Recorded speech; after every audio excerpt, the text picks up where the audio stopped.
I'm Dave Baker. And I'm Andrew Price. And I'm Jackson Stewart. Welcome to Deep Cuts, the podcast where we pick an obscure topic and walk you through the ins, outs, and nitty-gritty so you could appear like an interesting and idiosyncratic person at your next forced social function. Today's topic is... the 1993 congressional hearings on video game violence. What caused Congress to convene public hearings about video game violence? Well, Joe Lieberman and a crew of his subordinates worked in tandem to attempt to bring the major powers of the video game industry to task for corrupting the hearts and minds of young children with uber-violent and aggressive games, most specifically Mortal Kombat and Night Trap.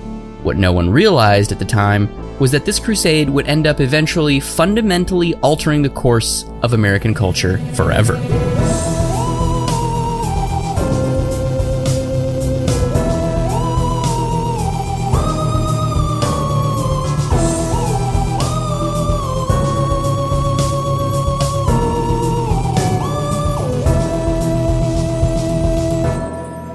Act 1. Joe Lieberman sitting by his lake house. And then it explodes. He looks to camera, crying a single tear, and literally none of us feel bad. Cast your mind back to the yesteryear of the late 1980s. Video games are all the rage. Movies are shiny and sleek. And kinda without any teeth, and the Cold War is ending. Aquanet is the hairstyling product of choice. Hair metal is everywhere. Reaganomics are about to fuck over an entire generation. The AIDS epidemic is quietly ravaging the gay community, and governmental officials are turning a blind eye. To put it simply, it's Reagan's America, which then, as we lead into the early 1990s, the country has a cultural swing back the other direction. Gangster rap starts to become popular, social norms start to become slightly more accepting. The 80s careerism is supplanted by an entire generation of people who don't have nearly as homicidal a dedication to their perceived upward mobility, thus having them branded as slackers. Independent cinema begins to balloon. There's also still a heavy quotient of style over substance that comes along as a direct lineage to the work being produced in the 80s. Here's looking at you, all the people on movie sets who said the words, "Let's use a fisheye." And of course, the biggest divergence is video games. Yes, obviously they took off in the 80s, but they enveloped culture in a distinctly new way in the 1990s. They, simply put, dominated the homes of America. Multiple home gaming systems were bought and used every day. They transitioned from being a nerdy pastime of shadow-dwelling neckbeards to being a nerdy pastime of people with face beards and some non-face beards. The main two home video game consoles at the time were the Super Nintendo and the Sega Genesis, the rival titans, the big two, the twin poles. Dearest Jack, were you a Nintendo person? I was literally gonna Sega person. I was gonna interrupt you and ask that exact question. Yeah, initially I grew up on the Nintendo Entertainment System. I think I've met one person who had a Master System when we were growing up, but I was kind of a traitor and then switched over to Sega Genesis because it was like the adult console, and Mortal Kombat was actually a big part of that, was because that had the blood code and Super Nintendo didn't. And so it was like Super Nintendo was like the kid console, and I was like, I want to be like a cool teenager, So I defected over to Sega and kind of hung there for a while, I'll say. What about you, Andrew? Picture that Morpheus meme. What if I told you I was both? And no, it wasn't because I was like a rich kid who bought both. It was because in my immediate family, with my mom and my stepdad and my brother, it was all Nintendo. I had the Nintendo, I had the Super Nintendo, I had the N64, and then eventually transitioned to the PlayStation. But at my dad's house, it was all Sega all the time. And it was basically what you were talking about. It was like that, but it wasn't like a transition into adulthood or like a transition into adolescence. It was just like a simultaneous dichotomy of my own, id, ego, and super ego, where in my immediate household, it was like, a more wholesome, like Nintendo. My mom is a little bit more strict and she's a little bit more monitoring what we do and what we watch. And she doesn't want me to watch The Simpsons or Ren and Stimpy. And then over at my dad's house, it was like fucking Mortal Kombat, horror movies. Fuck.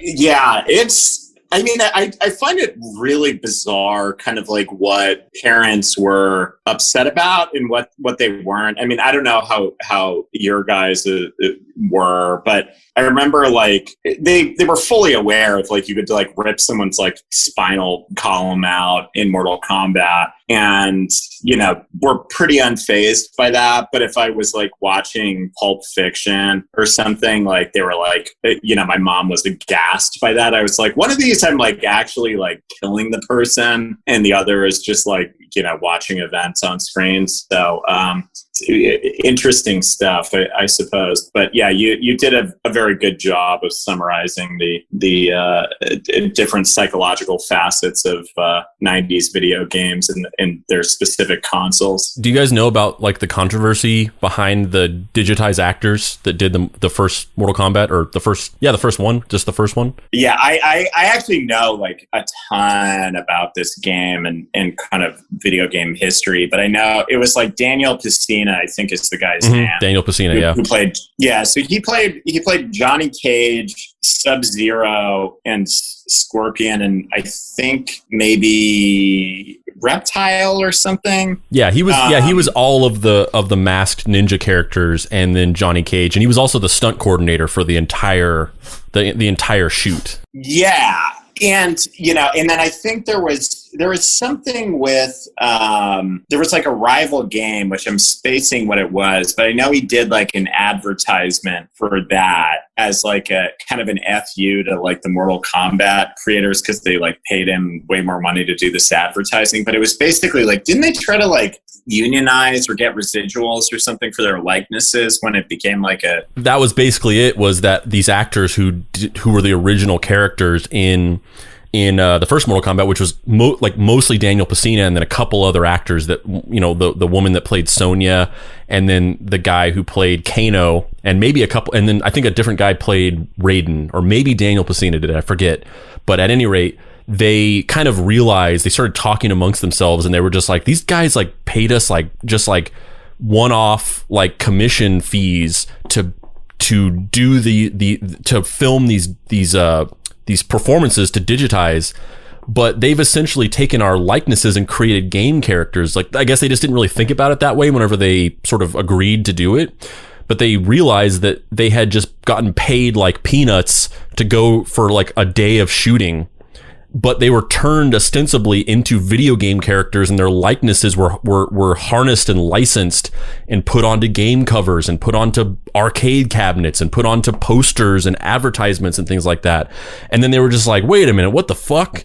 And so they were like, we need like some percentage of residuals from these things. And they were like, no. So they all quit. And that's why in Mortal Kombat 2, Johnny Cage isn't in it. And well, no. He's in the second one, I think. Or is it 3? Like, yeah, that's what I couldn't remember. It was 3 is where it's not, because it's the same actress who did. I think it's like the same. Most of the same people are in part 2. I know like Kano and Sonya aren't in Mortal Kombat 2. Yeah, I forget if it was 2 or 3, but he famously, Johnny Cage was missing from 1, and it was because he quit, and you know they basically were like, well, instead of trying to replace him with a new actor, they were just like, fuck this character, we don't need you, we don't need Johnny Cage. But in actuality, a lot of people really missed Johnny Cage. Oh, me too. Well, I remember in that one, like that was actually like where I kind of soured on the franchise initially, because like I always played as Johnny Cage, and then when he wasn't in it, I went and picked up Mortal Kombat 3, and I was like, the roster kind of sucks. It's like you're playing as like Sector and like Cabal, who gives a shit about him. Like he just had like a weird mask, and Sub-Zero didn't have his like ninja getup anymore, which was really weird. Like that always bothered me. And Scorpion wasn't in it. It was just like there was such a bizarre roster for part 3, and then I think they that weird like SWAT team cop guy.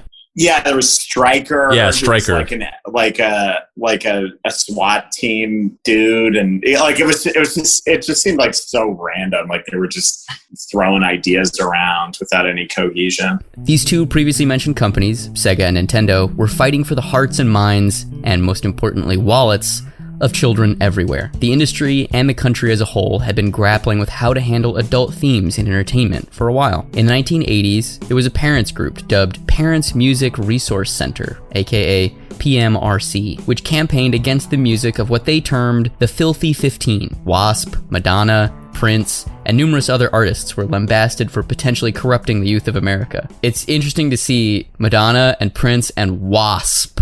Yeah, I was just gonna say, I just watched The Decline of Western Civilization Part 2. I don't know if you've seen that, but yeah, and it's like, what the hell's I can't remember if it's Blackie Lawless or Chris. I can't remember the guys in Wasp, what their names are, but one of them's like drunk in his like mom's pool and is just being like openly a disgrace to humanity, and it is very amusing. Which I wonder if that had any part in them getting on that Filthy 15. I hope so. I hope they were just like, fuck this guy and his mom's pool. I mean, I think it was really just the 15 song, because like in addition to this, there was like "We're Not Gonna Take It" by Twisted Sister, and they were literally all just songs that were like, this song in some way expresses dissent towards authority, or in some way insinuates that human beings have sex sometimes. Like that was the criteria for these songs on this list. Well, I remember too. It was like. I know like the Wasp song was it like "Fuck Like a Beast"? Or, was that the title? Yeah, that was it. Yeah, because I remember they were just like pearl clutching like fucking crazy over that, and then but yeah, I mean, it's just such a bizarre like menagerie of disparate musical acts that they threw together in there, and it's like they're also like, you know, missing like Gigi Allen and like a lot of these like crazy offensive ones. It's hilarious to me now. Like they were offended by that back in the day. If you think that "We're Not Gonna Take It" by this goofy glam band Twisted Sister is offensive, wait till you hear Il Duce. Absolutely. But famously also, you know, there was the PMRC congressional hearing or the Senate hearing, and Frank Zappa, John Denver, and Dee Snider all went up and testified, and they did such a good job that this basically boiled down to just kind of putting warning stickers on the CDs as opposed to all the censorship that they were sort of proposing. Yeah, which it's like fucking crazy too, because if you've, you know, I mean, like I've listened, or, you know, I've gone back and like watched some of that, and it's like, man, you do not want to fuck with Frank Zappa. Like, he is a smart motherfucker. Like, he goes up there and it's like, you can tell they all have their knives out just ready to shank him, and he's like fucking bulletproof through that whole session. And he's so deceptively brilliant too. And I mean, like, he made a lot of, you know, really cool music, but it's like, you know, some of these guys, it's like you listen to them in an interview and, you know, they've got like a head full of rocks, and like with him, he's just utterly brilliant. And yeah, let's just say that Captain Beefheart wouldn't have gone up there and convinced anybody of anything. No, definitely not. Definitely not.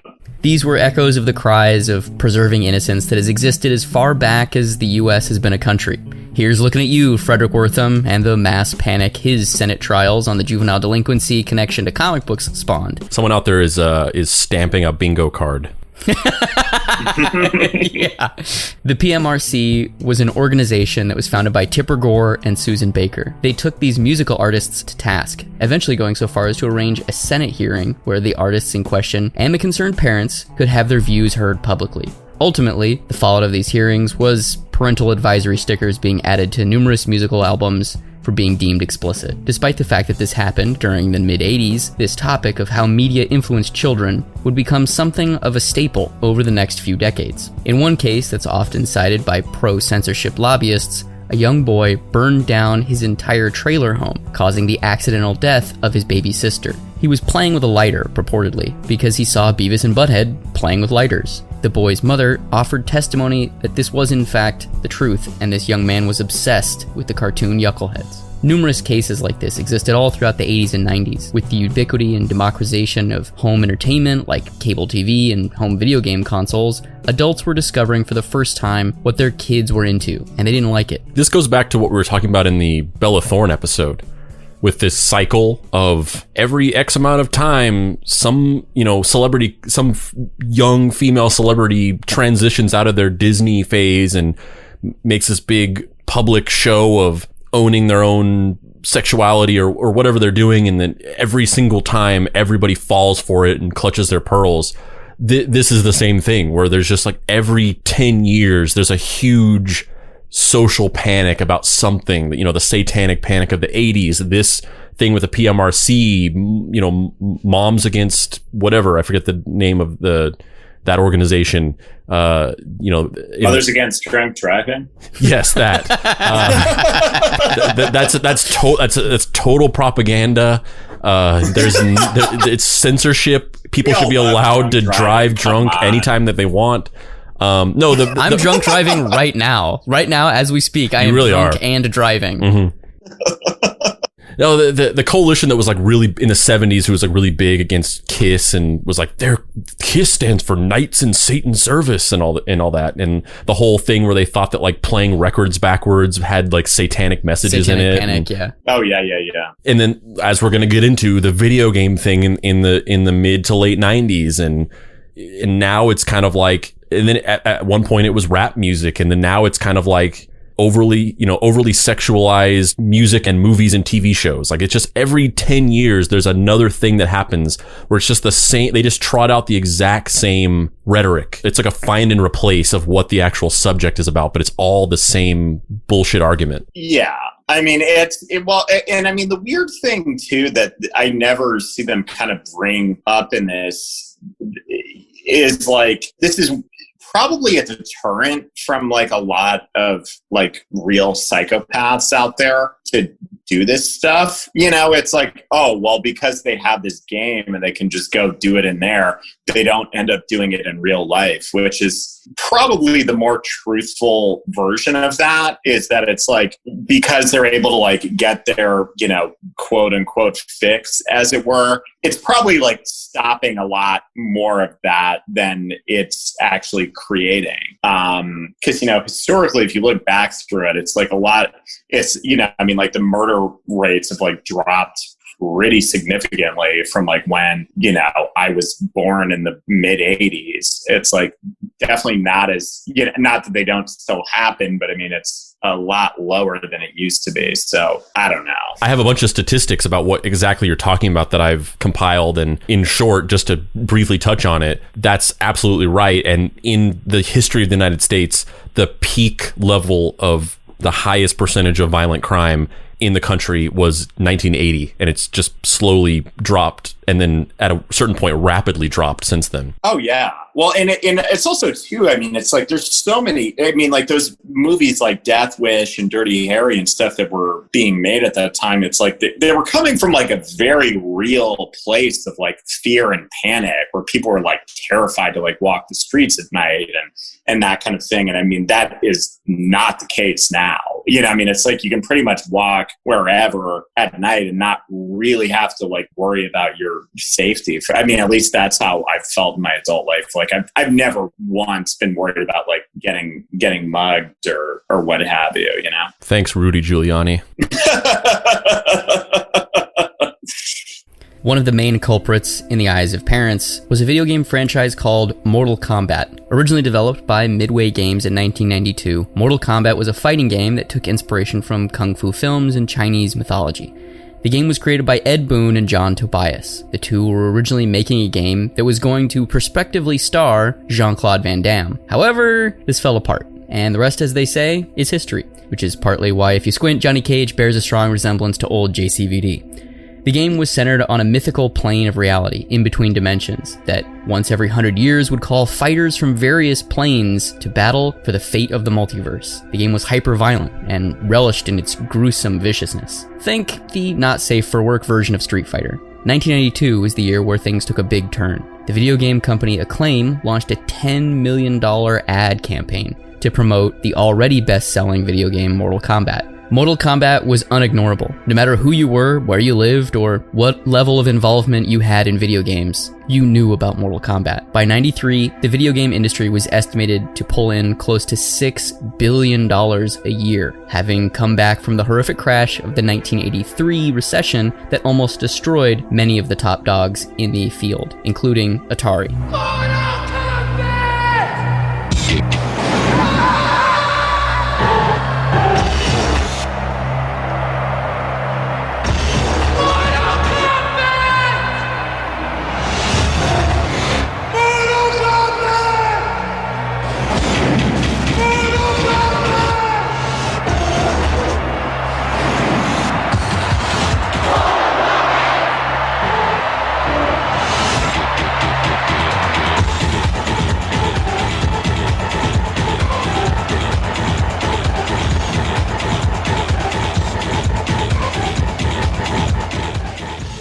Bro, I'm not gonna lie, that trailer is so well made that I am right now like, fuck this, let's go play Mortal Kombat. It's crazy effective how I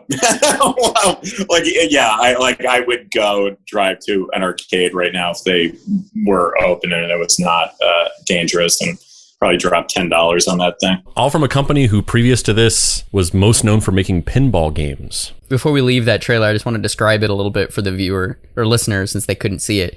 But it's basically like intercut footage of this kind of sepia-toned, murky, anxiety-fueled footage of kids standing in an urban environment with their hands over their heads screaming Mortal Kombat, and then rapid intercutting footage of people running, presumably to go watch someone play Mortal Kombat.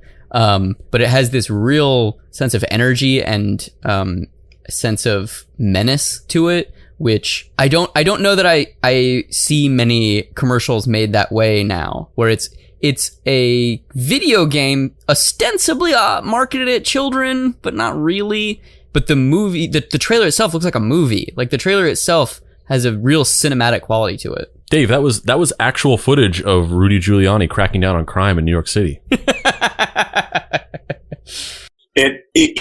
The thing that's interesting to me about that is it's like that ad is basically like creating like a real frenzy around the property. And they do a really smart, this is a great secret for advertising, but repetition is very helpful with getting people to buy your products. Like if you keep repeating the same name or whatever over and over again, it sticks in people's heads. And, I remember this thing crystal clear from when I first saw it when I was, 8 or 9 or whatever at the time.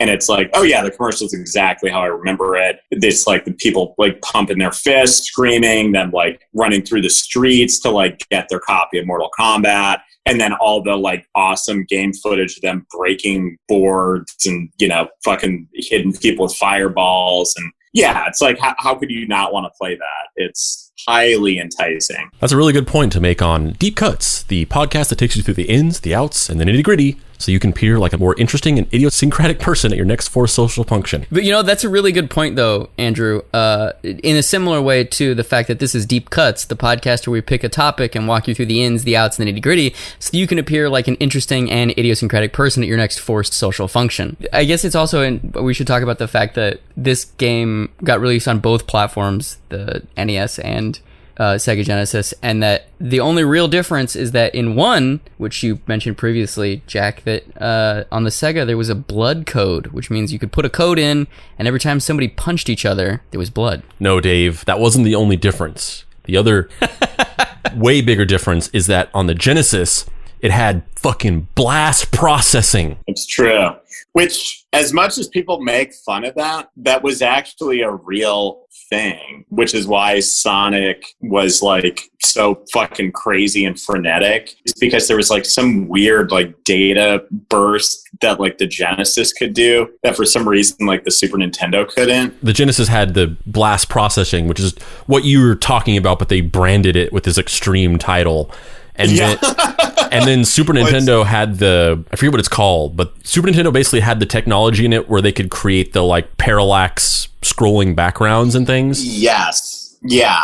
And Sega couldn't do that. But I mean, it's like, you know, pound for pound, the Super Nintendo was certainly like the superior console. It had like a much higher, you know, color grade and all this other stuff. But, you know, I think at the time it was just like the Genesis is all black and it is fucking badass. And they, you know, the Super Nintendo, they kind of made it just look like it was like something from Play School, basically, where it was like gray and there's these like purple knobs and it just looked very kid friendly, you know, whereas like the Genesis looked like something out of, you know, Blade Runner, basically. The next game that started to cause a commotion was Night Trap, developed by Digital Pictures and put out on Sega CD, a CD-ROM attachment for the Sega Genesis. It's basically an interactive movie. It uses video and it's kind of a choose-your-own-adventure tactics style video experience. The game is centered around the disappearance of teenage girls at a winery estate. It stars Donna Plato of Different Strokes. It was intended to be a send-up of old monster movies, specifically 1950s vampire films. Jackson, were you also into these FMV games? Oh God, yeah, dude. I mean, I could never find them, but those like Sega CD, you know, FMV games, I was crazy obsessed with them. I mean, like whenever I could kind of stumble across them, I like the main ones I remember from that period. There was like Phantasmagoria, which was pretty violent if I remember correctly, and then I think like The Seventh Guest might have been an FMV game. There weren't a ton of them, but I mean, they were definitely out there. There was Night Trap, obviously, and then I mean, what were some of the other like big ones? Can you remember any, Andrea? Plumbers Don't Wear Ties. Plumbers Don't Wear Ties, which I fucking love. That Angry Video Game Nerd episode covering that. It's absolutely hilarious. But yeah, I don't. Like I remember thinking at the time, I was like, games cannot possibly look better than this because it's like they're real actors and they're doing, you know, it just felt like, oh, you're like playing a movie. Wing Commander, the Wing Commander games too. Yeah, and like wasn't Mark Hamill in like one or multiple of those? Yes. 100%. I'm going to look that up. Was there a Wing Commander movie? Yeah, with Freddie Prinze Jr. was in the Wing Commander movie. Yeah, it was Freddie Prinze Jr., Matthew Lillard, and someone else whom I'm spacing, but I never got around to seeing it. He was in Wing Commander 3. Mark Hamill was. Wing Commander 3, Last Vengeance. Heart of the Tiger. Not that far off. The final game that was discussed during the eventual congressional hearings was Lethal Enforcers, which was put out by Konami. I wish that it was Legal Enforcers. I wish that it was that. I really wish that was what the game was. I don't even understand what Legal Enforcers is. It's like a way more boring version of Phoenix Wright, where it's just like you play a team of lawyers. Instead of the Konami justifier, do they just give you a gavel? Yes. Oh, God. The game used light guns to allow players to take a role on as police officers, gunning down criminals. The game features photorealistic graphics, in that they actually used digital photos in a form of stop motion to simulate the feeling of a movie. The game shipped with the Konami Justifier, a plastic gun which was used to shoot the criminals. These 3 games would set in motion a seemingly unavoidable chain of events that would eventually result in widespread change to the entire video game industry.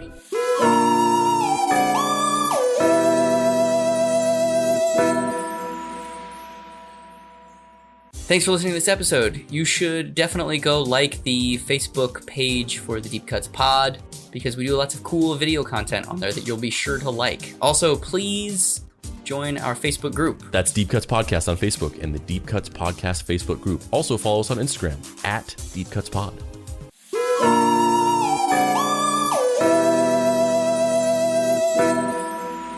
Act 2. In instances of self-policing, does ACAB still apply? Prior to the congressional hearings kicking off, the 2 major video game companies could actually feel the sea change coming. Nintendo, a notoriously conservative company, had strict content guidelines about what could be shown in the games created for their systems. Sega, on the other hand, was distinctly less family-friendly, and as such, created its own gaming rating system preemptively. Similar to the comic book publishers, basically, this is the same weird false gambit that the comic book publishers tried to do in the 50s, where they're like, we've got our rating system, please don't do this congressional hearing, and nobody buys it and it doesn't work. The same thing happened with the PMRC hearings with the record industry too. Like, they literally did the exact same thing. They proposed their own self-policed rating system to try to stop the hearing from happening, and then it just didn't happen, didn't work. The Sega rating systems are GA, MA13, and MA17. Jack, you want to guess what those ratings stand for? You want to guess what those little guys stand for? So GA is general audiences, I think. It was MA13, mature audiences of 13 and over. Is that right? And then there's MA, which is mature audiences. Or is it MA17? It's MA17 in the Sega version. It's MA17. Yeah. Yeah. So it's mature audiences over 17, and then isn't there like an adults only rating, like an AO? There is one that's adults, but that's later. That's in the actual. Yeah. Yeah. I like the British rating system though. Peggy 18. Yeah. Indeed. But yeah, it's just so flawed in concept though. Like, saying that a 13-year-old is mature just sets you up to look like a weirdo. Yeah. Well, I mean, I always thought, like, it was, to me, I was like, I want the MA17 one because that's like the highest level of, debauchery you can get into at 10 years old or whatever. So, I'm guessing like Street Fighter was probably like MA13 because you're beating people up, and maybe like Streets of Rage. Is that? Yeah, I don't know how many games actually shipped with their rating system. I think they did institute it, and they used it, but I don't know that it was super widespread because it was a false flag. It was like we're doing this to just calm you guys down, but we don't actually give a shit about this at all. Yeah, I know Mortal Kombat 2 definitely had that MA17 rating on it. I don't know. I can't think of any other examples, though, off the top of my head. I think the reason for that is there really actually weren't that many other heavily violent games for the Genesis. It was really just kind of Mortal Kombat. Yeah, I mean, there were I don't think there really were. I mean, I know on Sega CD there was or Sega 32X, there was like Corpse Killer, which you were like shooting zombies and stuff, which it was like Splatterhouse.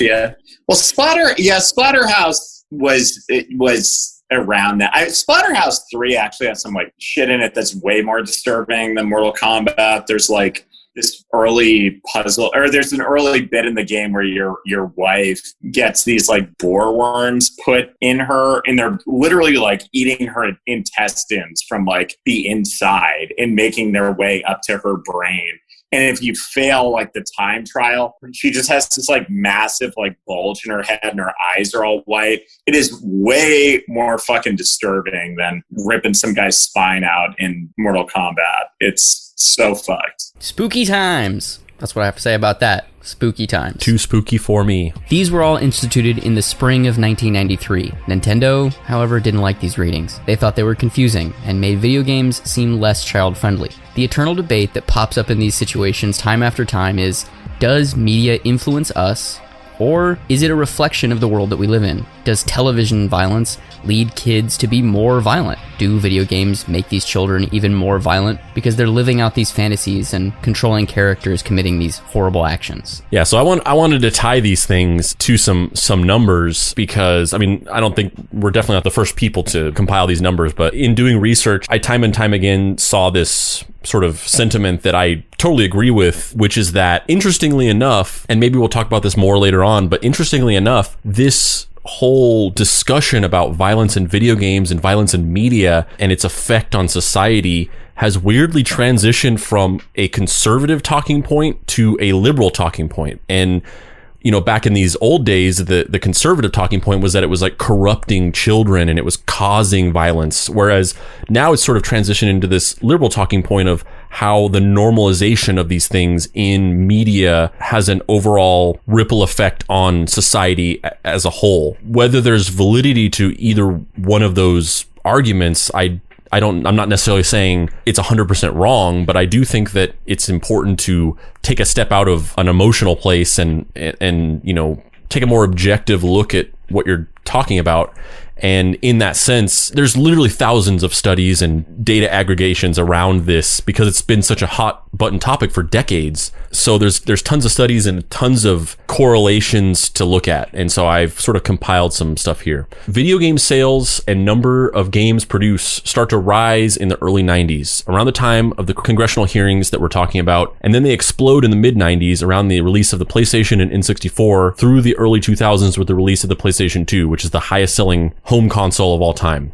Non-handheld. They reach a peak in the mid-2010s and then start to fall with the rise of popularity of smartphones and mobile entertainment. There's a graph here that you guys can see, but for the listeners, basically this is a graph of the evolution of video game sales, both in sales and then also video game production. So it's relatively low towards zero throughout the 80s leading up to the early 90s. And then in about 1992, it starts to go up gradually. And throughout the 90s, into the mid 2000s, it reaches an all-time high of about 700 million units sold versus 700 million 1,400 games produced in a year in around 2009. And then at that point, it starts to go down because iPhones come out and people start playing stupid little like time waster games and start texting more and using the internet on their phones, and people just start playing video games less. And so now looking at the crime rates, so murder rate in the United States hits its peak in 1980. Then in the early 90s, around the time of the congressional hearings, murder rates dropped dramatically. From 1991 to 2016, murder rates have gone down by 45%. All major violent crime rates have dropped between 30 to 60% since then. So so in this graph, as you can see, kind of mapping it over the video game sales graph, in around the early 90s, the murder rate in the United States drops dramatically throughout the 90s into the 2000s. So yeah, it drops from 10 people per 100,000 people down dramatically to in the 2000s leading up to 2010s, cutting it in half to a little less than 5 people per 100,000 people. And it starts to rise a little bit in 2016. Who would have thought? I don't understand. What is that reference to? I don't know. Just an interesting little, who knows what that means. I can't think of anything important that happened in 2016. Me neither. So here are the actual kind of numbers for the violent crime rate. So from 1991 to 2016, the murder has dropped by 45%. And all these other violent crimes, as you can see, have dropped either between 30 to 60%. And then you can actually look at youth or juvenile violent crime, because you might say like, oh, maybe crime as a whole has dropped, but there could be some kind of spike in youth specific violent crime. But actually, when you look at this, the drop in violent crime for ages 12 to 17 years is pretty much identical to the overall crime drop. At around 1993-ish, it drops dramatically from, number of violent crimes in one. So it drops dramatically from about like 1,100 violent crimes per year to, as of currently more in the realm of like under 200. Yeah. Drilling down into the youth violent crime statistics, they basically look the same. Youth violent crime has gone down to about 1/5 of what it was in the early 90s. However, gun specific violent crime has gone up. Between 1982 and 2006, there was an average of 1.6 mass shootings per year. Between 2007 and 2019, there were an average of 5.4 mass shootings per year. So it has risen dramatically on average per year for mass shootings specifically. From 1949 to 1998, there were 9 mass shootings where at least 10 people were killed, 1 every 5 years. This is the span of 47 years in total. From 1999 to 2019, there were 18 mass shootings where at least 10 people were killed, one per year. This is the span of 20 years. So we went from one mass shooting every 5 years pre-1999 to one shooting every year since then. Some high-profile mass shootings either had strong ties to video games or directly credited video games with inspiring them to do their shootings. So the most notable ones where there was some specific correlation where either the shooters had talked about liking to play violent video games or they actually said that they were directly inspired by it. There are 4 very high profile shootings in which this happened, which is the Columbine shootings, the Sandy Hook shootings, the Parkland shootings, and the Navy Yard shootings. But out of the 18 mass shootings between 1999 and 2019, only those 4 had shooters with strong ties to video games. So it might, from an outside perspective, from a cursory glance, be like, oh man, the biggest shootings that have really happened in the last 20 years, all centered around this narrative of like, we were into playing Grand Theft Auto or whatever. But in actuality, it was only those 4 out of all of the shootings that happened. In 2002, the Secret Service conducted a report that concluded that only 12% of school shooters expressed interest in violent video games. Basically, it's inevitable that you'd be able to link mass shootings with video games because basically all mass shootings are committed by young men, and 72% of men under the age of 30 play video games. 58% of men from 30 to 49 play video games. An often cited study from 2014 claimed that people who play violent shooting games like Call of Duty got more headshots in real-world target practice, and this study has been trotted out anytime anyone wants to show the real-world effects of violent video games. But the issue is that the study was quickly retracted because nobody, including the original researchers who conducted the study, could ever replicate the results of the study. The reason for this is that certain lobbyists and organizations will pay researchers to conduct a study and basically fudge it to get the result they want, not caring if people immediately disprove the study, because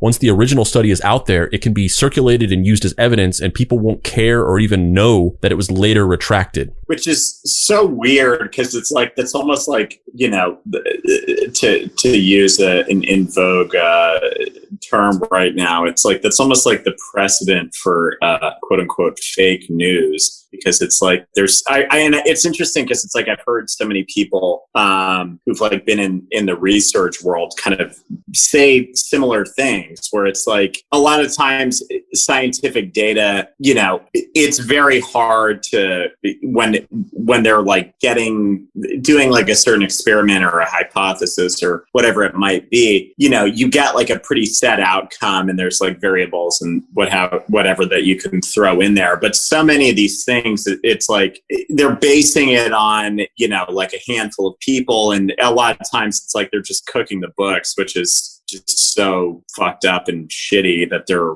you know, openly kind of manipulating this thing. And I'm sure this stuff like trickle down economics or whatever is like directly linked to this kind of nonsense. But yeah, I don't know. But that's that kind of thing just enrages me to hear that. It's so frustrating. Yeah. And I mean, that's the thing is like with the massive amount of information that is disseminated throughout social media in this day and age and for the last, 5-10 years, because of that overwhelming amount of information, every single piece of information that you put out there almost exists as its own self-insulated, self-contained vessel floating through space.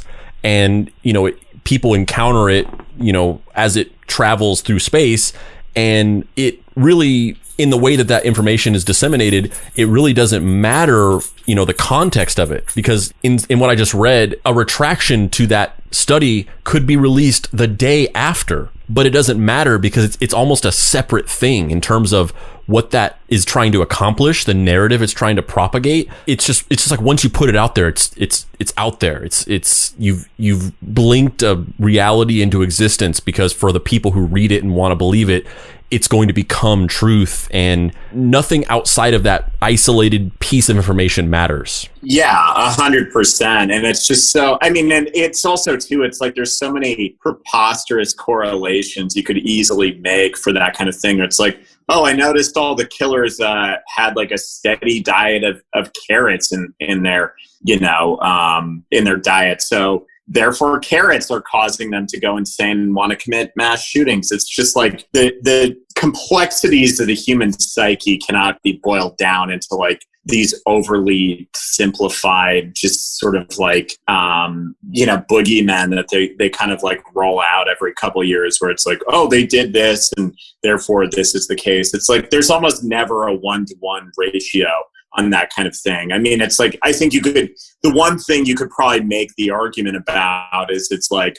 hard drugs and alcohol. I would say you're probably likely to make some bad decisions under those. But it's still like a lot of people do them and somehow manage to make them work for long periods of time. So, it's just kind of insane to me to think like we're using these antiquated ideas of like this equals this, and it's just preposterous. Yeah, there's a website that collects a bunch of data charts where they've basically found correlation between two completely disparate, unrelated things to just kind of illustrate the fact that correlation does not equal causation. And so there's a bunch of them on there. And when you go onto this website, you can see stuff like the murder rate in the United States is directly correlated with mayonnaise consumption. Like it's stuff like that. And that's a real, I didn't make that up. That's a real one. That's like a perfect like summation of why that's just so ludicrous, because it's also too, it's like, there's plenty of instances where it's like people are like born into like really violent households, and it's like, okay, maybe one of the kids comes out like, a psychopath and kills someone. But there's so many instances of like people that aren't doing that, where it's like they end up going in the opposite direction and then, maybe become the exact opposite of that and then end up doing, something good with their lives because they like suffered to this insane degree and then don't want that to happen to anyone else. So I mean, it's just so silly that it's like they're still relying on this just like bogus data set for these kind of arguments. Yeah, I mean, I'm not a data science or a behavioral science expert, so when I say these things, to a reasonable degree, I feel pretty confident in my sort of assessments of these things. But obviously, at the end of the day,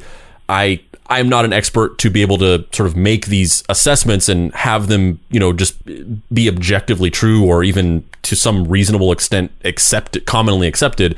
But, to the point of some of these instances where there has been a shooter or somebody who, has killed people in a mass shooting or like a serial killer situation, and they have directly credited video games or movies and said like, I did this because I played Counter-Strike and it inspired me to want to go on this killing spree or whatever. And, and they've said that they've directly said that did inspire them. But, to me, with all of the information given, these data statistics, my own sort of interpretation of the data, it seems to me like those specific situations are more about the person than they are about the thing. And that, yeah, it's very unfortunate that this person was inspired to do these things by this media, but that it's less about the media and it's more about the person and the fact that something inside of them was there to begin with, and this thing just kind of unlocked it or facilitated it happening. Yeah, and it's also too, it's like missing a really key piece of human psychology in that you can lie about these things. And I can say, hey, I stabbed this person, but I was really inspired by like Chef Emeril Lagasse or what, it's like I could literally say anything and it's like people would take that and run with it. And it's like, and I might just be crazy as fuck, like it's like there. I wish there was just like some sort of some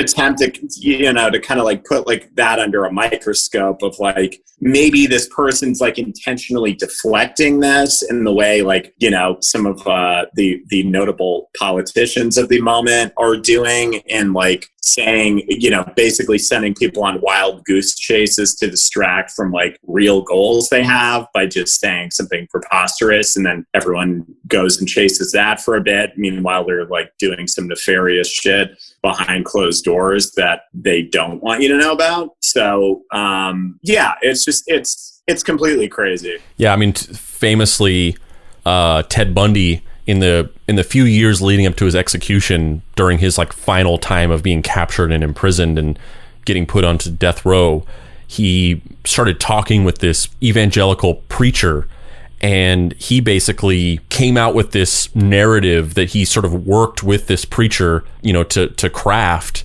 And it was sort of a mutually beneficial thing between the two of them, where this preacher had this agenda that he wanted somebody to help him sell, and Ted Bundy sort of, maybe he wanted to be sympathized with, or maybe he just was a psychopath and just got off on fucking with people. But he basically had come out in the last few years of his life and saying like, I've found God, I'm born again, I'm a Christian now, and the reason why I did these things is because of porn. So he was basically like, I had an addiction to porn, and the porn that I watched got increasingly more violent, and the cravings got increasingly more intense, and then eventually the porn wasn't good enough, and then I had to do these things.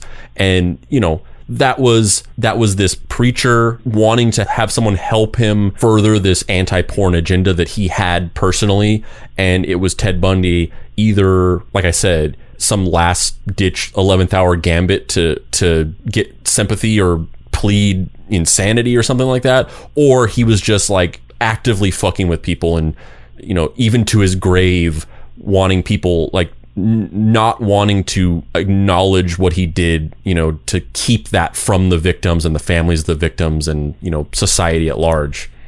Yeah, and it's also too, it's like so much of the psychology of you know, people like Ted Bundy or whatever is like rooted in control. And it's like, obviously he's going to try and control his narrative and let himself off and not face any kind of accountability, you know? And I mean, it's like, it's just so I mean, thankfully, I don't think anyone really fell for that with him, but it's like, I don't see how you could, you know, go and like, I'm not super familiar with him, but I mean, I know he just brutally murdered a bunch of women. And it's like, if you're capable of doing something like that, I think, you know, watching someone take it up the butt was probably not the inspiration for that. It's like, it's just fucking ludicrous, you know? But anyway, that was my point. Point well made. In 1993, a man named Bill Peterson's son asked for a copy of Mortal Kombat. Not initially thinking anything of it, Mr. Peterson went to a local retail chain in order to buy the game. He was shocked to see what the content of the game actually was. Bill Peterson was like legions of Americans who were rapidly discovering a changing face of their country. Bill Peterson was unlike legions of Americans in that his chosen field of employment allowed him to be uniquely well-suited to actually do something about this issue. You see, Bill Peterson was involved in politics. He was the chief of staff of Senator Joe Lieberman. The first public hearing was held on December 9th, 1993. They were held under the combined Governmental Affairs and Judiciary Senate subcommittees.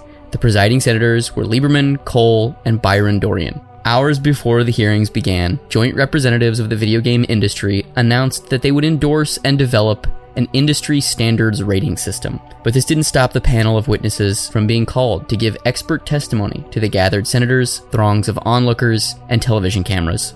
The witnesses panel included Dr. Parker Page of Children's Television Resources and Education Center, Professor Eugene Pavenzo of the University of Miami, and author of the recently published Video Kids, Making Sense of Nintendo, released in 1991, Robert Chase of National Education Association, Marilyn Draws of the National Coalition on Television Violence, Howard Lincoln, Vice President of Nintendo of America, Bill White, Vice President of Sega of America, Eileen Rosenthal, General Counsel to the Software Publishers Association, and Don Weiner.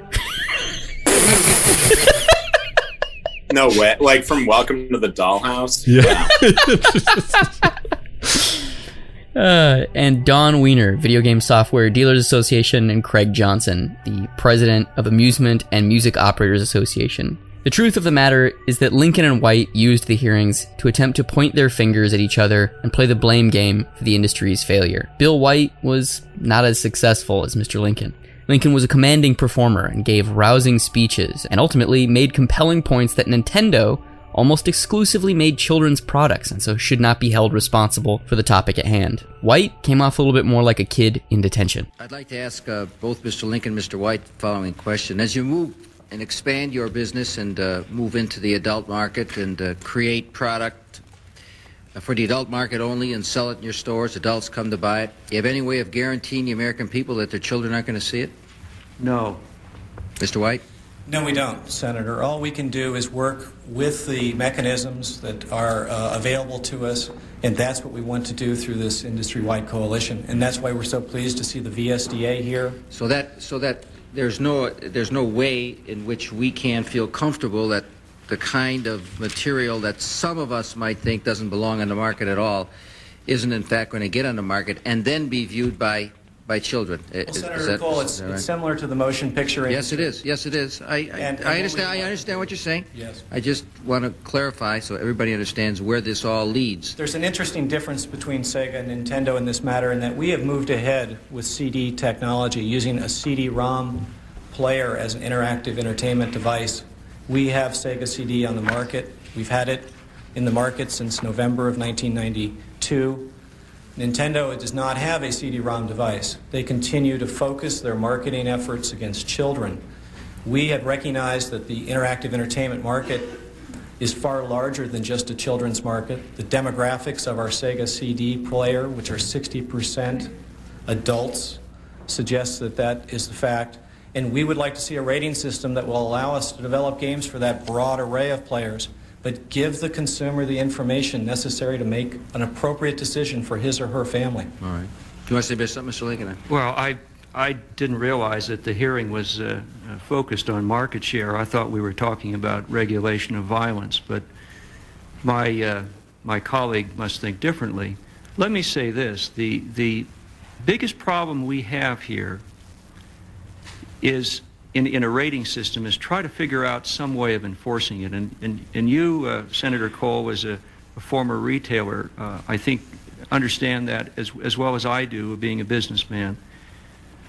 If we simply put these ratings, this game is violent, on this packaging, however we do it, and we don't have the cooperation of retailers, if we don't have some enforcement mechanism, my own personal view is that that really may be a step backward, and we may really only be encouraging people to make more violent games. Certainly the industry is moving into different territory with new technology. Nintendo, for example, is going to be coming out with a 64-bit system in the future. But the point of that is that graphics are going to become much better. And my sense is that unless we can get everybody in this business, not just the video game companies, but the retailers and the government, involved in putting a stop to the kind of things that you're seeing in Night Trap, we're really deceiving ourselves that we're going to keep this kind of violence out of the hands of children. It's weird how adversarial that they are, considering that you feel like they should be working together to try to, protect their shared interests. Yeah, they are not. But the thing about that is that the reason why, and he kind of says it in there, he's being very coded about it, but the thing about what he's saying is Nintendo, they were in favor of just censoring. They were in favor of like cracking down on allowing violent video games to be produced and sold, because from their perspective, they were like, we don't want anything to do with that. We make, this is a toy for kids. This is a children's toy. We want nothing to do with a rating system. Just get rid of the violent games. This is for kids. We don't care about any of that. So they were in favor of hard censorship of video games because they didn't make those kinds of games and they didn't care, and they just wanted to stay out of that business entirely. Whereas other video game companies, obviously, namely Sega, had a more vested interest in not allowing censorship because their biggest seller was Mortal Kombat. There's also a point in the hearings where they bring in the Konami justifier and they're like, look at this gun. It looks like a real fucking gun. And look at what you're doing, Sega. And then later in the day, the Sega guy brings in the like bazooka thing that Nintendo had. The Super Scope. Super Scope. Yeah, the Super Scope. And it just falls flat on its face. He's like, look, they have a gun too. Look, they have a gun. And everyone's just like, yeah, that just looks like a tube to me. Like, I don't know, man. It's not the same. It's really funny. It's also funny to see like dudes in like business suits in a congressional hearing, like having a pissing contest about the graphics of their systems. Like, well, actually, we're going to be releasing a 64-bit system. Thank you very much. Yeah, but we have a CD-ROM drive. I love hearing these guys talk about Sega CD and this like stiff, congressional hearing. It's just it's so surreal to see that. After the hearing, Lieberman, Cole, and Dorian introduced the Video Games Rating Act of 1994, S. 1823. And in the House, Tom Lantis jump-started H.R. 3784, an equivalent bill. The bill would have mandated government regulation and censorship of video game content and a ratings board to inform the public. Ultimately, these bills were never passed. This was really more of a bargaining chip than anything. Lieberman wanted to make sure that the video game industry actually did their job and built a self-policing ratings board. Unsurprisingly though, Night Trap, boosted by the controversy, sold over 50,000 copies during the week of the hearings. However, this success was short-lived. 2 weeks before the Christmas season, Toys R Us and KB Toys both pulled the game from the shelves. This eventually caused Sega to fully pull the title from release, but that didn't stop them from selling 250,000 copies of it before they did. A second hearing was held in March of 1994. This time, the attendees were Tom Lantis, Jack Heistand, Senior Vice President of Electronic Arts, Mary Evan, Vice President of Store Operations at Babbage's, Chuck Kirby, Divisional Merchandise Manager for Walmart, Steve Longesberg, the President of American Amusement Machine Association, and basically all of these people came together in order to reveal that they had constructed the newly christened Interactive Entertainment Industry Ratings Commission, and that 60% of video game companies had already signed on. EA, Sega, Nintendo, Atari, Acclaim, Philips, and 3DO. The major retail chains in attendance pledged not to sell any games unless they had the rating system on the box. This spawned the ESRB, the Entertainment Software Ratings Board, which initially launched with these new ratings: K to A, E, Teen, and M for Mature. These ratings exist around about a decade, and then around year 2000 or so, the ratings kind of get revamped, which are the ratings that we have now, which are early childhood, E for everyone, E 10 plus, teen, MA 17, adults only, which is 18 plus, and RP, meaning rating pending. Ultimately, the video game survived this attempt at censorship. Games are one of the largest entertainment mediums on Earth, with opening weekend grosses rivaling movies releases. And you know the ironic thing is that you can get Night Trap on the Nintendo Switch eShop. Oh yeah, I think I bought it for like $2 or something on that. Mm-hmm. Because the coda to this whole thing is this was Nintendo's sort of brand and business identity for most of their existence. This idea of like, we create games for children, we have a family friendly image, and the types of games you produce are family friendly, and their sort of AAA forward-facing games still have that family-friendly sort of facade branding, but on the back end, Nintendo doesn't give a fuck anymore. They're like, hey, you want to have your weird hentai game on our eShop? Like, fine, we don't care. Yeah, I mean, I'm curious. Like, I'm guessing it was Howard Lincoln, leaving that might have had something to do with that. But I mean, it was weird too, because there were definitely like, Reggie was like, I love hentai. Yeah. If you take Howard Lincoln's name, it's actually an anagram for hentai all day, every day. Mm-hmm. Don't fact check that, because if it comes up not that, then you did it wrong. So you might as well just not try it. Exactly. The institution of these ratings may be a good thing, and they may be a bad thing, but it just depends on your point of view. However, this moral panic and scapegoating of artistic and commercial efforts in order to, in air quotes, protect children is something that our culture grapples with once a decade. Comics, video games, music, it happens constantly, and the culture is rarely better for it. Is it safer? Possibly. The question at hand is, how do we interact with the things we find objectionable? Where is the line between free speech and objectionable content that's actually damaging? How do we navigate in the world? What type of world do we want to live in? And do we want to live in a place where someone else is telling us what we have the right to consume? These are all age-old questions, and they're not going away anytime soon. All we can do is think on them and attempt to arrive at an internal sense of consensus, so when we're needed to voice our opinion, it's well considered, well informed, and well researched.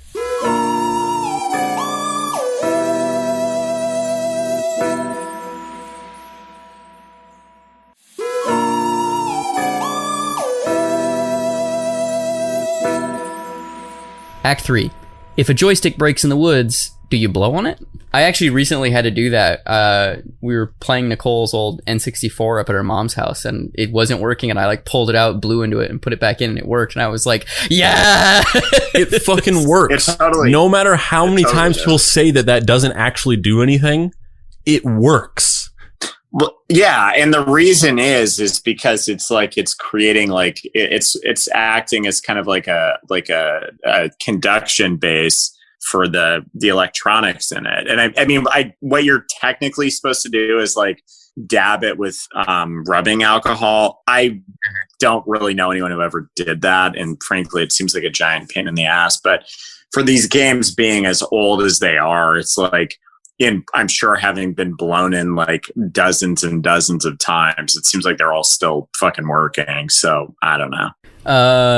Mr. Stewart, what side of the issue at hand in terms of how these games had escalating violence do you come down on? Do you think this was justified? Do you think this was a positive expenditure? I mean, it's completely ludicrous. I mean, it's the idea of someone going and playing a game. It's you can just take anyone now and have them sit down and play Mortal Kombat and Night Trap, and they're not gonna bat an eye, and it's you could make the argument games have gotten progressively more violent or whatever, but as we said, with the sort of declining murder rates, it's it doesn't really have any effect on the outside world. It's they're just two different things. And so, I mean, to me, I think it's interesting as this piece of, kind of in the same way, seduction of the innocent in these, crazy, Frederick Wortham trials where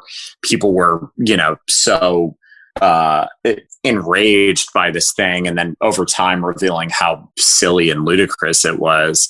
It's just, I think it's very fascinating as a piece of kind of cultural history that these things did make these kinds of waves. But it's I'm definitely 100% against censorship. I think it's just something. It's I don't think it's ever going to work in the same way prohibition or whatever is, because it's just you're basically just trying to change the fundamentals of humanity at that point, and it's I don't see that happening in our lifetime. But yeah, and also too, it's back to my earlier point, I think probably it's prevented a lot of violent crime over the years, just because people were able to fire up GTA 5 and run over a bunch of people in this fictional world rather than go and do that in real life. So, that's my feeling. Andrew?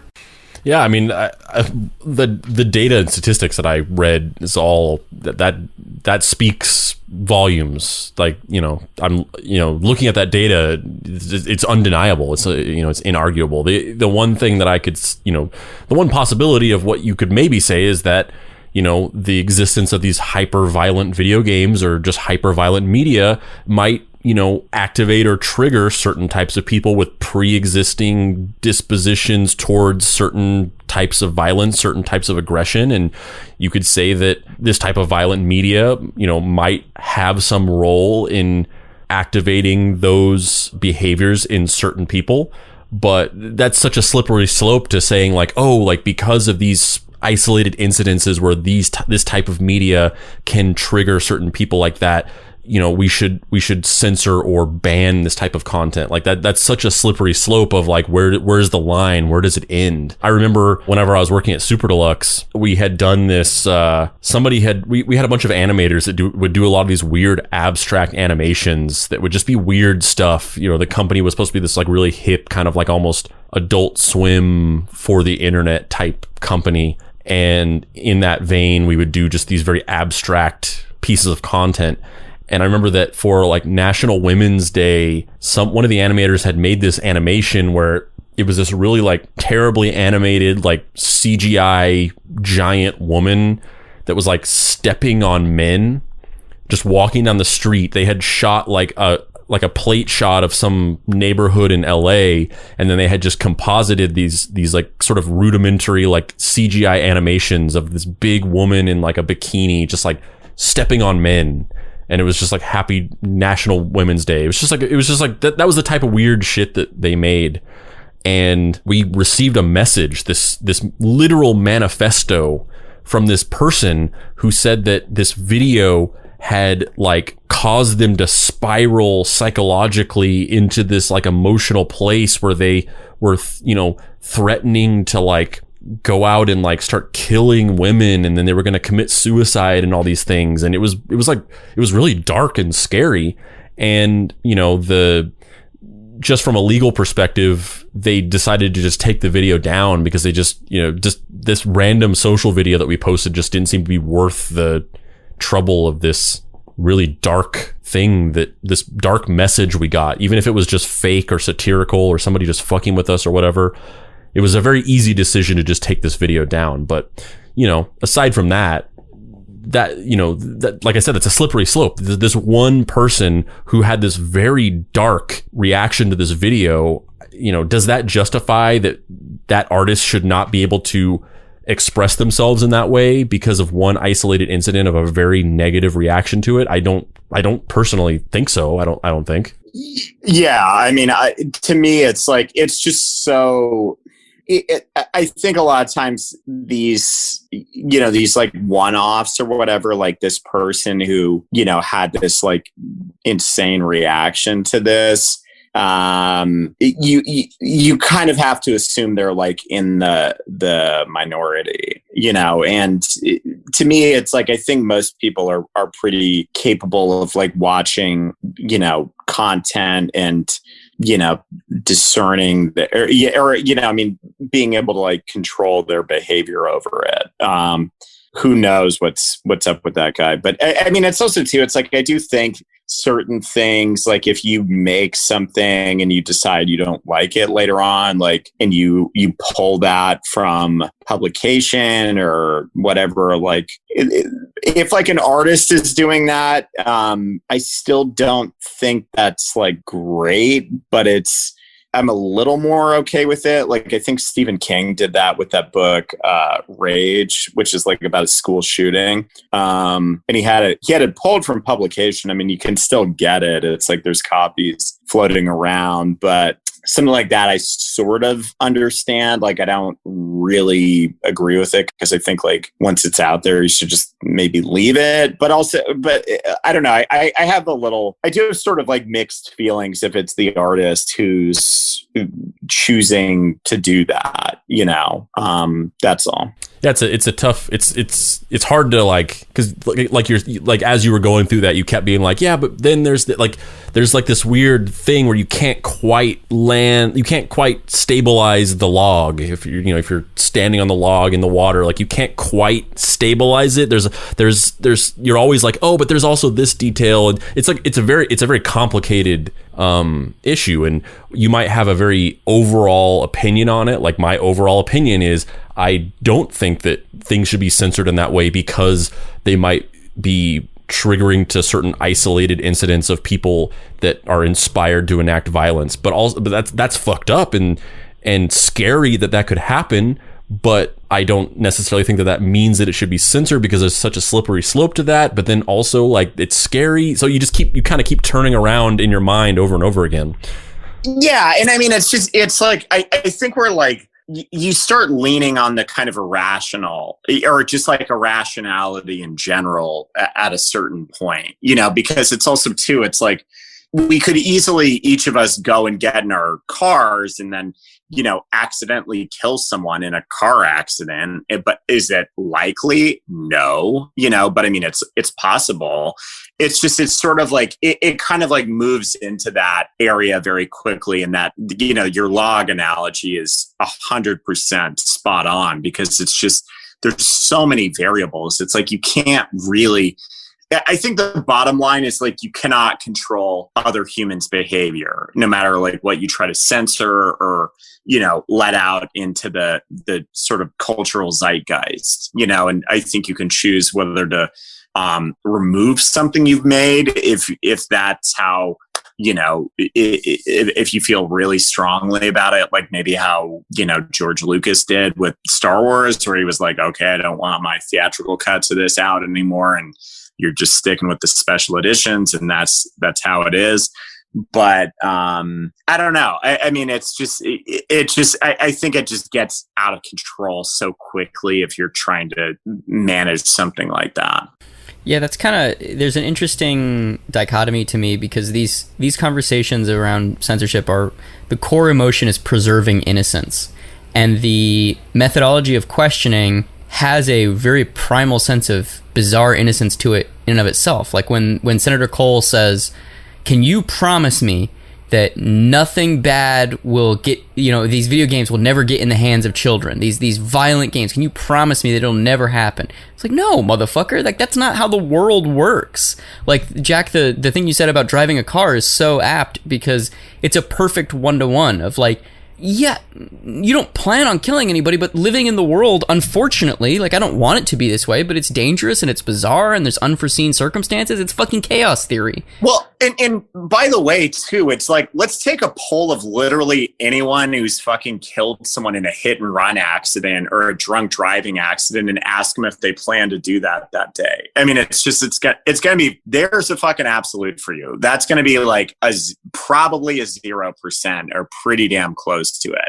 And so it's like, that's just sort of like what it comes down to, is just this like sort of like human irrationality where, you know, I suspect that guy, I'm spacing his name right now, the guy who was, Senator Cole, like, I suspect it probably woke up something very sensitive within himself, where he realized like he can't actually protect his son from anything. Like, there's going to be a certain point where his kid goes out into the world and could get killed or could get stabbed or could get attacked or hurt, or, you know, something horrible could happen to him. And, you know, God forbid, like, no one wants that to happen. But I think it's like his response to that probably had a lot more to do with his inability to kind of keep this situation under control, even with all of his money and congressional power. You know, it's kind of a shot in the dark, but I'm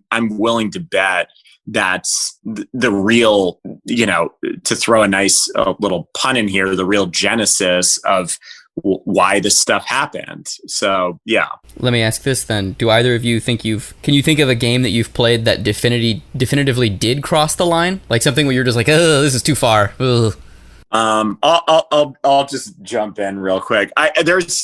I think there's a couple games, or there's certain like movies I've found where, granted, I don't want them censored or removed or whatever. So like I'm very plainly stating that now, but there's a few I can't remember the name of this game, but it was basically like, I watched the trailer for it and it was essentially like, hey, wouldn't GTA be cool if it was like done by a complete sociopath and like your only objective is to just like murder literally everyone you see in this, like, from like basically if you were like John Doe in Seven. And I'm totally spacing the name, but like literally the game is to like brutally murder these people who are like screaming for their lives, you know, as they're like fleeing you and you're like gunning them down. And, you know, I mean, it's like, it's done in this way where it's like not funny, you know, it's done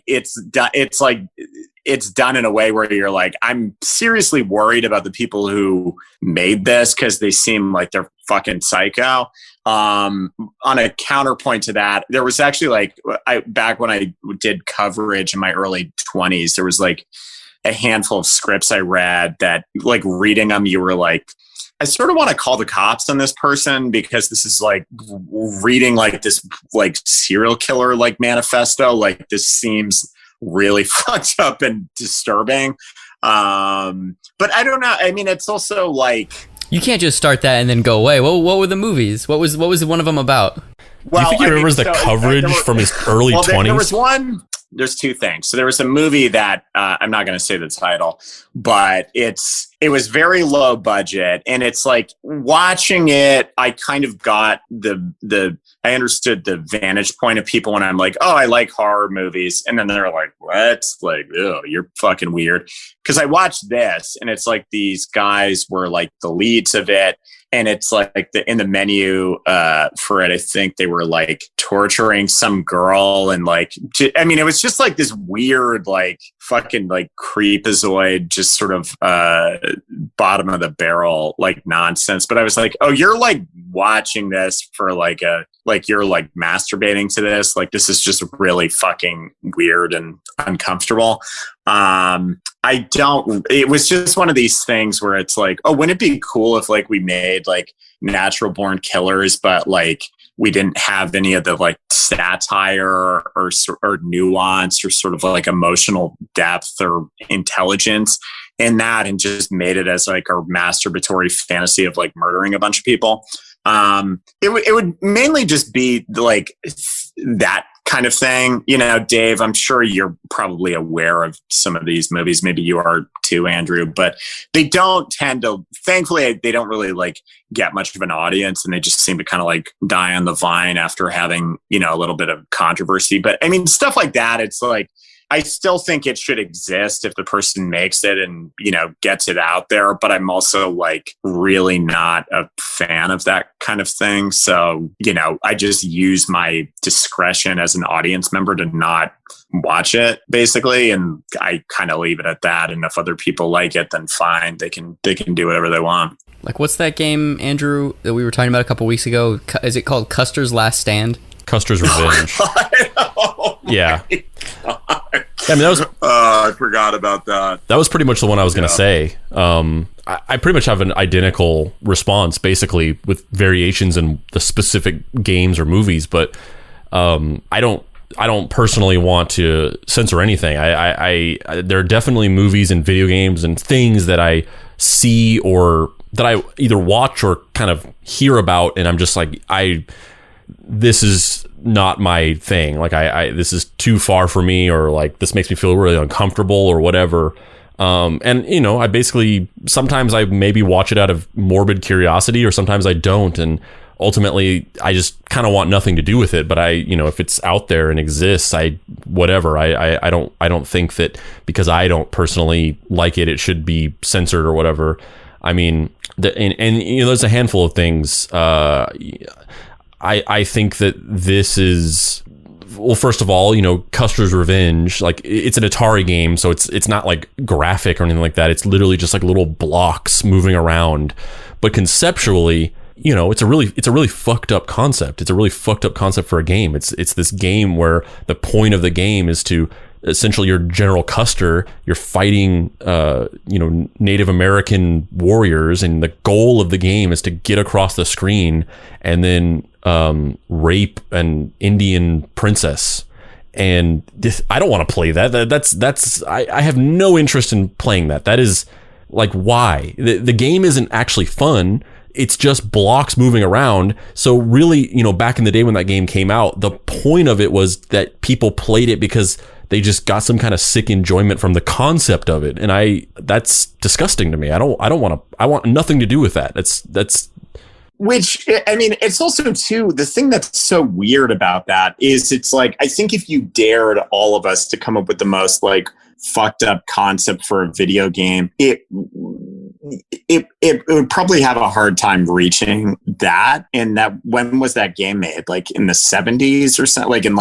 Yeah. And it's like, I mean, maybe this is good, but it's like, I don't think we've come up with anything as fucked up as that since the 1970s, And so, I mean, to me, I'm hopeful that, the course of humanity is changing for the better. But I mean, Yeah, I mean, like that's the perfect example where it's like it's so insane that game got made. And yeah, it is incredibly offensive. You know, I also like, you know, I don't know if we should go and like burn the Atari cartridges or whatever for it. It's like, but I think it's like probably just leave that in the past and move on and kind of forget about it is the best course of action. Because I think, you know, like when we were little kids, the idea of like them being like these fully digitized actors, you're like, oh, it's like you're playing as real people. You know, it's not the 8-bit sort of, you know, pixelated like Mario sprite,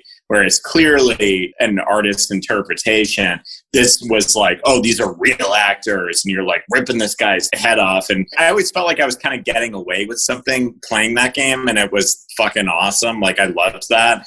But you know, in retrospect, I think it's kind of a strange thing that it like didn't raise any alarm bells, whereas like other things did. I don't know. It's just it's funny to think about. I mean, that was kind of when I was a kid. We got a Dell computer when I honestly don't even know how old I was. 12, 13, somewhere in there. Dave, you're getting a Dell. Yeah, and it came with Unreal Tournament. And my mom and dad didn't know what Unreal Tournament was. And so as soon as I saw the disc, I like hit it. You were like, squirrel it away. Like literally, yeah. I took it and I hit it. Like I can remember where we were in my house in the like den area that was, or the TV room, whatever the fuck it was called. And I like took it and put it in the seat cushion so my dad wouldn't see it. And news from the outside world. Yeah. And so for like a solid like 2 or 3 years, whenever everyone else would go to sleep at night, I would get up at like midnight, put it in the computer and play Unreal Tournament. And it was exactly the same thing that you're talking about, Jack, where it was this kind of like, I'm getting away with this. Yes, I'm murdering all these motherfuckers. It was great. Absolutely. I think it's important though for people just in general to have those, like, I mean, that's such a harmless secret. Like, who cares? But I think it's part of kind of like, especially when you're a little kid, like kind of asserting your own individuality, where you're like, you're always with your family, you're always in the environment, going places with your siblings or whatever, and you're, you know, there's very few areas and pockets that you can have your own little like private fiefdoms.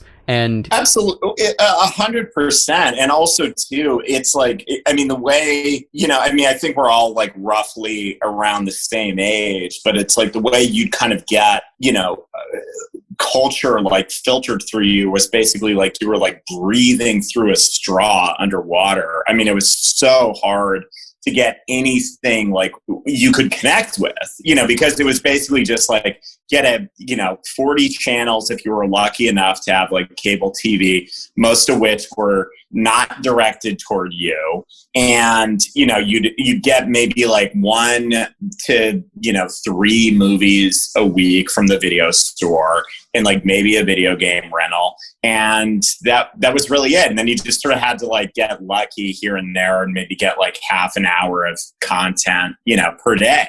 And it's like having something like, you know, Mortal Kombat or Killer Instinct or Resident Evil or whatever. It was like a very vivid experience that kind of, like you said, it just ushered in your passage into individuality and kind of, you know, charting your own course away from your family. Yeah, I was kind of I'm not going to say I was a lonely kid because I had friends, but I was an existentially lonely kid because I didn't know very many people that were into the same things that I knew. Like, I had kids in my age bracket that I was friends with, but they were kind of just like normal people. And I was the one in the corner being like, yeah, but look at this Jerry Conway Spider-Man issue or whatever. And it would always be like, oh, yeah, that's cool. That's cool, dude, or whatever. And like, I can also vividly remember my cousins coming in from the East Coast one year. It must have been in 94 or 95. And he had the Sega Game Gear with Mortal Kombat. And they came for Thanksgiving, and it was a big deal because they were coming from the East Coast and blah, blah, blah. And everyone was like, oh, all the families together. I didn't give a fuck about that. I was just like, yo, let me see that Mortal Kombat, bro. I'm trying to fuck some shit up with Sub-Zero. let me play that shit. It was like crack. I was both an existentially lonely and lonely kid. Let's just say that I'm not good at fighting games because I only ever played against the computer. Wait, you like now? Did you never like played in the arcade with anyone at like a birthday party or anything? No, that's now you're bringing up like traumatic memories. Sorry. I did go to the arcade a lot, but so when I was a kid, my parents would drop us off at the arcade whenever they wanted to go do stuff. So it was like a weird thing where like, yeah, just go here and we'll be back sometime. And yeah. I remember that there was an arcade at our mall, but it wasn't a communal experience. It was a weird isolated experience where it was just me and my brother just kind of like walking around by ourselves playing games. We didn't play with anybody. It was just like a weird, like, we've been dropped off at this arcade and we're just kind of like playing Carnival until our parents get back from the party or whatever. Yeah. Well, it was, I definitely remember a lot of, I just think it was probably such a different time, because like I remember having those experiences too, where it was like you would just go somewhere and like your parents would be gone for like a million hours, it seemed like, doing God knows what. But like obviously I didn't care about what they were doing. I just cared about playing Turtles in Time or Mortal Kombat or Carnival, like you said. Yeah, I it's interesting how the arcade thing kind of just like died a bitter, grueling death, and then has now come back in this weird kind of like people drinking and trying to recapture their youth way. Yeah, it's really like everything in culture now, I suppose. But there's something exceedingly dark about like lonely 30-something-year-olds getting drunk and trying to fuck in the same area and context that they did when they were 14, but not, but without the alcohol then. It's so strange. Or maybe with. Or maybe, yeah.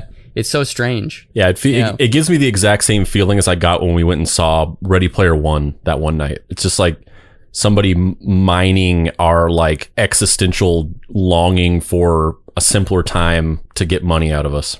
Yeah, although, the weird thing, like, maybe I'm crazy here, but I mean, for me, a lot of that's, like, I look back on those, like, minor things like Mortal Kombat and some of these movies as, like, pretty much my only, like, rays of hope I had, because, like, that period I remember being, like, extremely dark, I mean, granted, like, this year is certainly giving it a run for its money, but for me, I just remember like there was just nothing going on in the 90s, like being like a kid, because it was just so hard to, like, I mean, if you were in a small town, it was really hard to like meet other kids or hang out with them, and just it was like you just had so little to kind of go off of.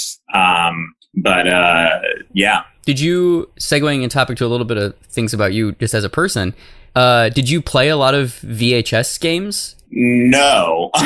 Actually, I mean, interestingly, I loved like, board games and stuff growing up. And I, had like an okay number of VHS tapes, but I didn't really find out about those until I think like my 20s. And then as soon as I found out about them, I'm like, God, these are fucking crazy. Cause it's, Dave, I mean, you probably know about this, but it's like, they have so many deep cut ones that you like, I mean, nice tip of the cap to your podcast name, but there's like a RoboCop VHS game. There's a Star Trek one. There's a Star Wars one. I mean, they like really went buck wild with licensing them. And people just got too confused with them because they were like, it's just hard to kind of like focus on both, it's like you're being told to do one thing and then you got to like redirect your attention back to the TV, and it's a whole deal. But I mean, I love that they existed, and it'd be cool if someone like made a new one. Maybe they'll do that. Maybe they'll like bring that back in some fashion. I wouldn't be surprised. Yeah, or if somebody just made a movie inspired by them, like that could be cool. Yeah, well, we'll see. I mean, we can only hope. No, I'm giving you an opportunity to pitch. What did you do? Yeah. No, I was just being self-effacing, but yeah, I mean, if people want to check out my movie, it's called Beyond the Gates. It's on in any place you can stream your movies, like Amazon Prime and iTunes and such. IFC Midnight put it out. It's got the great Barbara Crampton from Reanimator, and sort of like a horror Jumanji, I guess. Is that Is that a solid enough sales pitch for the Beyond the Gates? for the episode? Beyond the Gates. Go watch it. Yes. This is so off topic now, but I love those old VHS games. I love anything. I don't know if this is how you kind of feel about it similarly, but I've always been really fascinated in people taking a piece of technology that has like a certain function and then like reverse engineering how to do something different with that technology and like reinterpreting its function within the context of a type of storytelling or a type of information delivery. I really love stuff like that. What do you guys think Joe Lieberman's doing right now? Being a tool. No, I don't know. I mean, he's probably playing Custer's Revenge. Yeah. Yeah, I don't know what who is he's not, he's retired now, right? Yeah, he's retired, yeah. I don't know. I mean, he had like that weird hang up with Jackass too, didn't he? Yeah, that's another like one of these like preposterous things where people are like, oh my God, like this is gonna like ruin humanity or whatever. And it was like, no. It didn't remotely come close to happening. No, they made a couple seasons of a show and a couple movies, and now they're just like in their 40s and very sad. Well, it's like those guys are like really, I think that like they had like a lot of like physical issues from that too, you know, from which that's also sad too. Cause like, I know that behind the scenes on that show is like, they were giving those guys, you know, painkillers because it's like, you can't fucking do that stuff without being like in extreme pain for like long periods of time. And so, you know, I think some of them got hooked on it. And, you know, like I know Steve-O's clean now, and I think maybe like Bam Margera is, but I think it's really fucked up that, you know, this corporation was like making, you know, zillions of dollars off of these guys just like breaking their bodies, you know, which is like pretty much irreparable past a certain point. You know, it's like, that's like the one thing like you don't really get another shot with is your health. So, yeah, I don't know. I'm Dave Baker. And I'm Andrew Price. And I'm Jackson Stewart. You can find me on the internet at heydavebaker.com, where you can find comics like Fuck Off Squad and Action Hospital. Jack, where can people find you on the internet? I have an Instagram at Mr. Jackson Stewart. Andrew, where can people find you on the internet? You can find me uppercutting Dave so hard that his head shoots out of his body attached to his spine, and then we both turn into little babies and hug each other. And you can also find me at dapricewrites.com, where you can buy my book, Deadbolt, AI Private Eye.